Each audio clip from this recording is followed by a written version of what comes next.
RTP.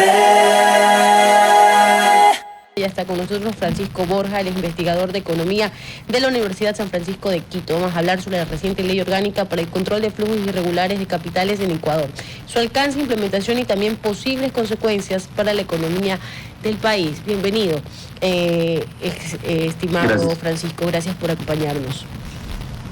Gracias por la oportunidad de estar aquí, gracias a toda la audiencia.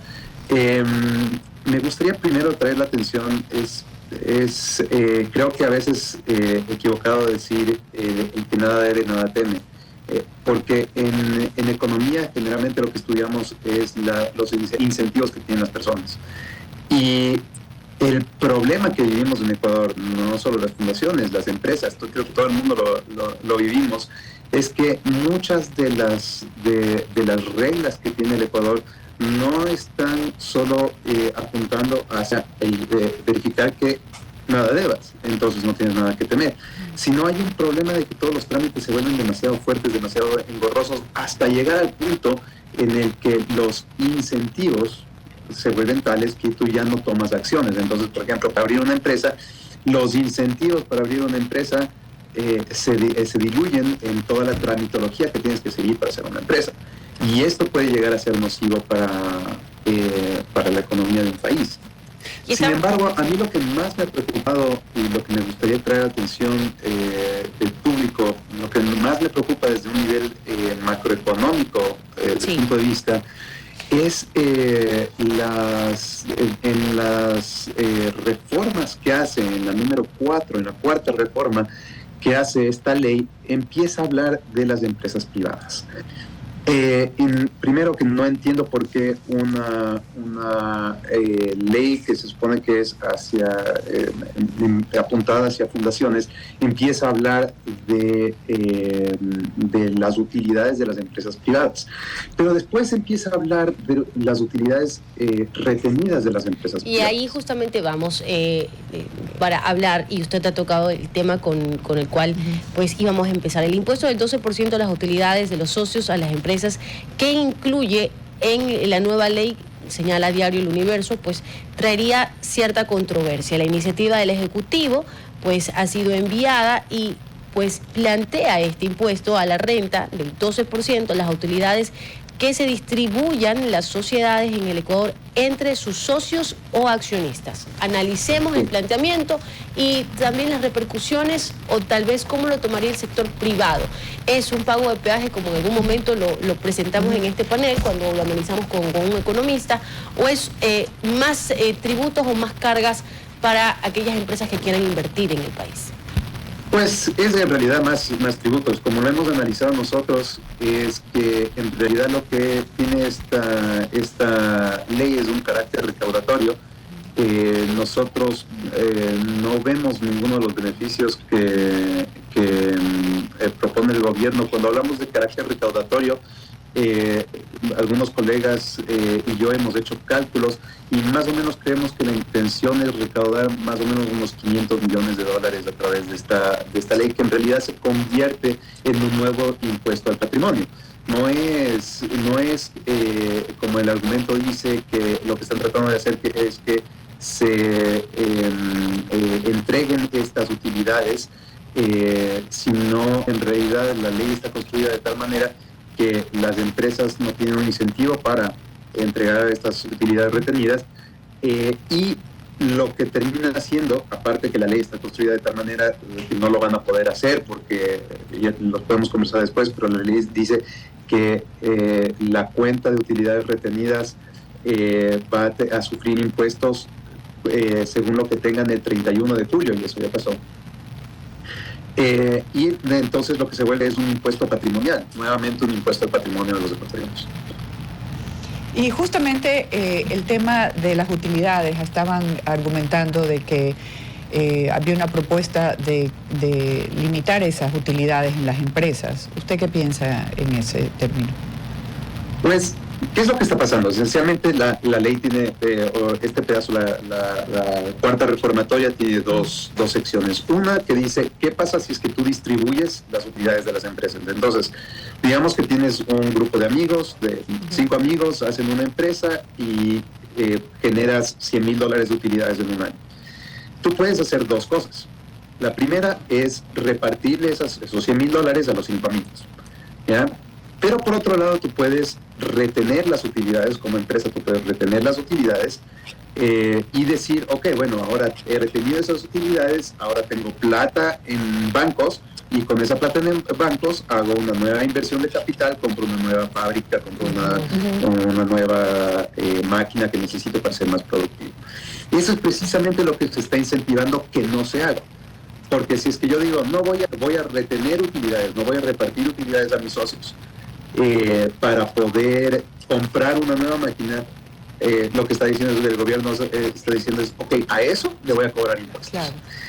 Ahora, hay un problema mucho más grande, que en Ecuador, esa cuenta donde tú retienes las utilidades, que se llama la cuenta de utilidades retenidas, esa cuenta es una cuenta que llamamos patrimonial. Esto es la riqueza de una empresa que está dentro de su patrimonio, pero ahí también están las acciones, lo que llamamos el capital social de una empresa, ¿ya? Entonces, el problema es que cuando las empresas retienen utilidades, podrían mandarlo al capital social, o sea, hacer crecer las acciones de una empresa, pero esto te cuesta en el Ecuador, te cuesta 0.5% de lo que tú vayas a aumentar el capital social.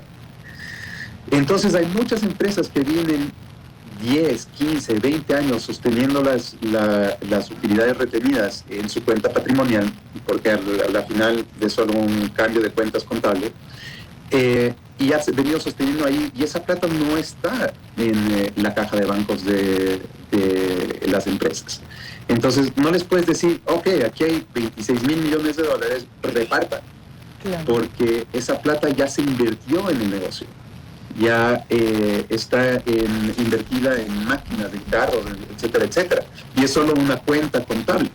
Entonces, es decir, que lo que podríamos estar afectando tal vez es a esas utilidades no repartidas en accionistas que son utilizadas para el mejoramiento o para la potenciación de ciertas empresas.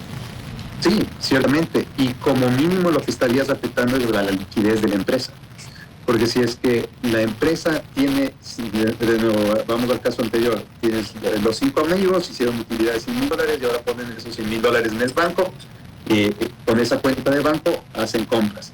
Si tú a esa cuenta del banco le dices, una vez que ya hicieron compras de capital, una nueva máquina, por ejemplo, tú le dices, ahora sí, bueno, señores, tienen que repartir esa plata ya no está en el banco. Claro. Esa plata simplemente está en una cuenta contable dentro del patrimonio de la empresa, pero no está en el banco, no es que alguien tenga la liquidez.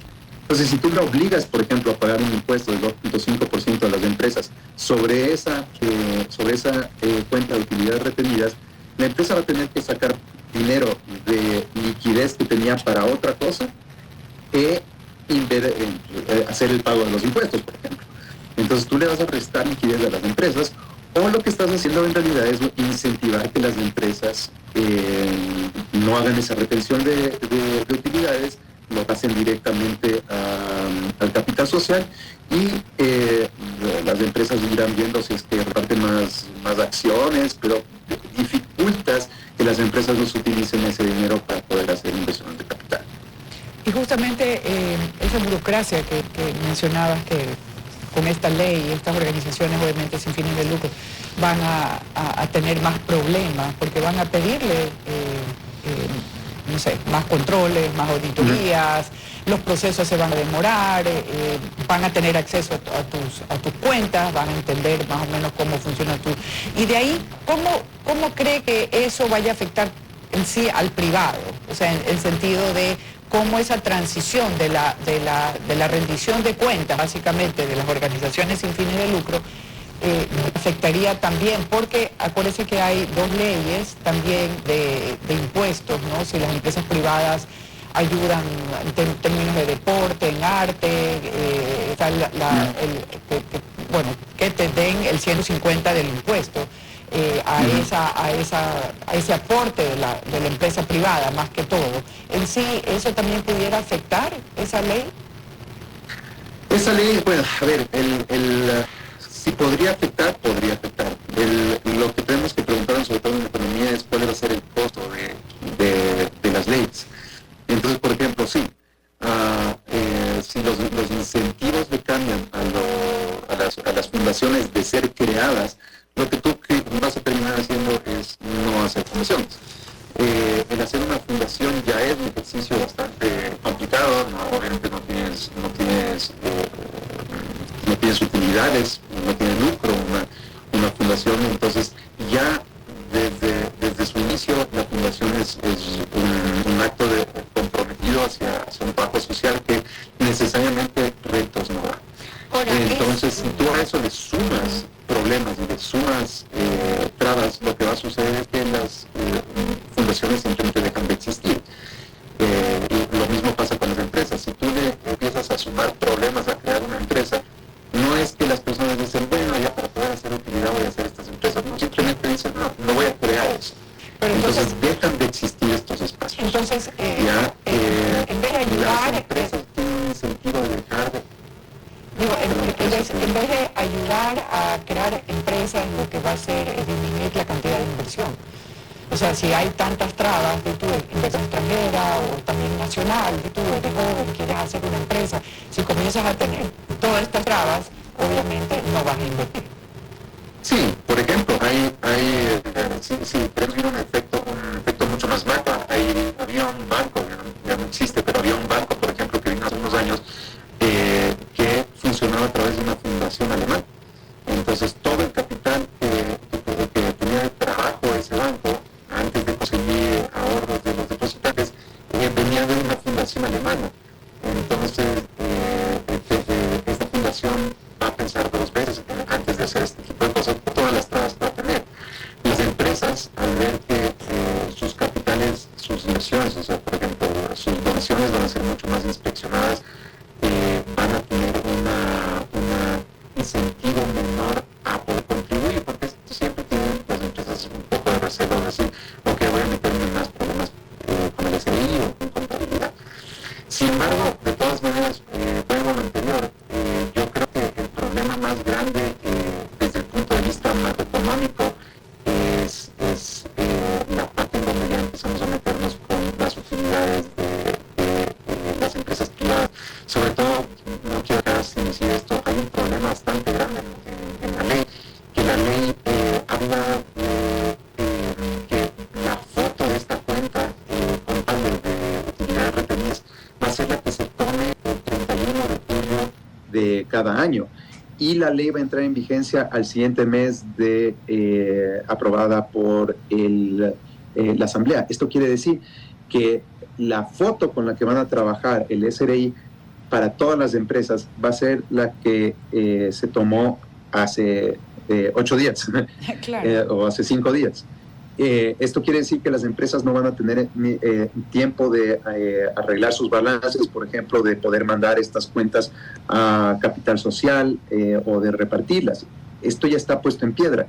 Entonces, es probable que muchas empresas tengan que pagar un impuesto sobre un dinero que no tienen en cuenta de bancos. Entonces, le vas a restar liquidez a las empresas del Ecuador este año, que ya es un año complicado para las empresas. Entonces, desde un punto de vista macroeconómico, eso está bastante peligroso. ¿Es el único impuesto que se está viendo dentro de esta ley de fundaciones? ¿O hay otro impuesto que tal vez, como usted lo señalaba, el tema de la inversión extranjera también podría detenerla, por lo menos, por este proyecto de ley? Sí, se puede detener, pero creo que el porte o sea, el efecto macroeconómico sobre la inversión extranjera en fundaciones yo lo llamaría mediano, no es algo gigantesco. Porque, por ejemplo, ¿cuáles son las fundaciones que podrían dejar de invertir?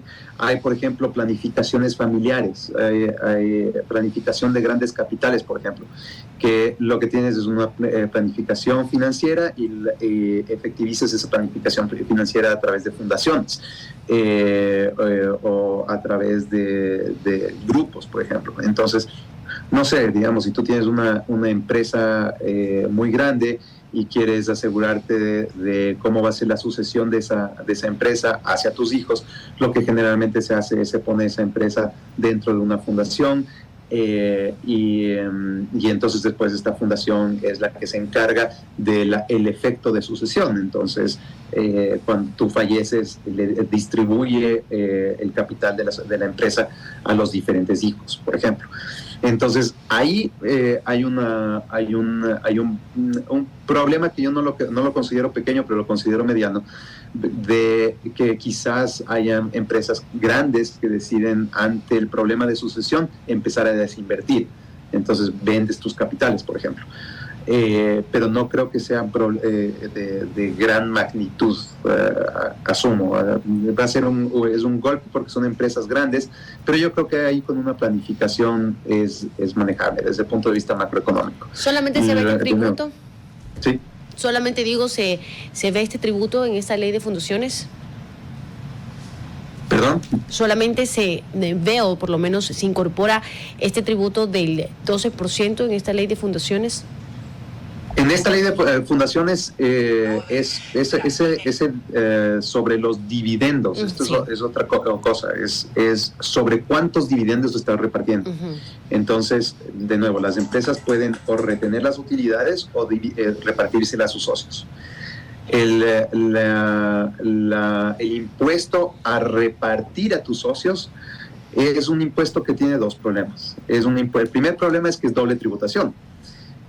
La empresa ya pagó impuesto a la renta sobre esos dividendos. Claro. Es una utilidad. Tú tienes la utilidad de la empresa, de ahí pagas impuesto a la renta, de ahí repartes a los trabajadores, ¿no es cierto? Haces la repartición de utilidades. Y después de eso, tú tienes la opción de o retener utilidades o repartírsela a los socios. Pero después de haber pagado ya el porcentaje de impuesto a la renta, ya tú tienes unas utilidades libres. Y después se le cobras a eso 12% a los dividendos que vas a repartir. Entonces es muy claro una doble tributación que no debería estar pasando. Una doble tributación, estás pagando sobre el mismo dinero, estás pagando dos veces. Entonces eso no debería estar sucediendo. Estimado Francisco. Perdón. No, continúe. Y el hecho de que esté de nuevo ahí en la ley es bastante problemático. Ahora, uno de los puntos que aduce el gobierno sobre esto es que lo que están tratando de hacer es incentivar que se repartan los dividendos y a través de repartir los dividendos reactivar la economía. Pero eso tiene dos problemas conceptuales. Si a ti te dan a elegir entre pagar 12% de impuesto o pagar 2.5% de impuesto, ¿qué eliges? Tú eliges pagar 2.5% de impuestos. Entonces, en realidad, el incentivo está en retener utilidades, no en repartirlas. Y número dos, si tú le dices a las personas, bueno, repartan estas utilidades. El gobierno dice que hay 26 mil millones de dólares en esta cuenta, pero de nuevo, el gobierno confunde la diferencia entre una cuenta contable, un asiento contable y liquidez. Es que existan 26 mil millones en una cuenta contable porque hay empresas que vienen desde los años 80 acumulando en utilidades retenidas ese asiento contable, no quiere decir que existe esa plata en el banco. Entonces no quiere decir que una empresa, a pesar de que quisiera repartir esas utilidades, tiene la liquidez de poder repartir esas utilidades.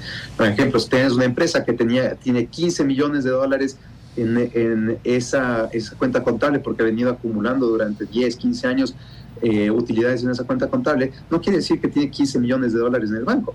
Entonces no puede repartir a sus accionistas esos 15 millones de dólares y menos va a poder pagar un impuesto al gobierno en base a esos 15 millones de dólares.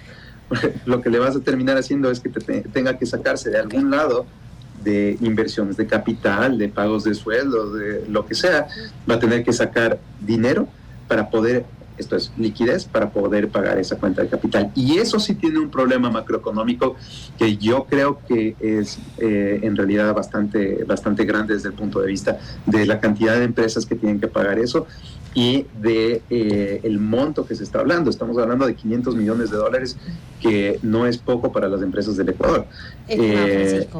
Es bastante. Y entiendo el ánimo de recaudación del gobierno. El gobierno tiene una necesidad de financiamiento bastante grande, pero el atacar al patrimonio de las empresas creo que es equivocado. Estimado y peor, Francisco, atacar la liquidez de las empresas. Creo que eso es muy equivocado. estimado Francisco, nos quedamos con ese último análisis que lo ha hecho de bastante detallado y le agradecemos muchísimo, ha sido muy generoso con su aporte sobre este tema y con nosotros por su tiempo. No, muchas gracias a ustedes, gracias por la oportunidad de poder conversar. Gracias. Muy amable. RTP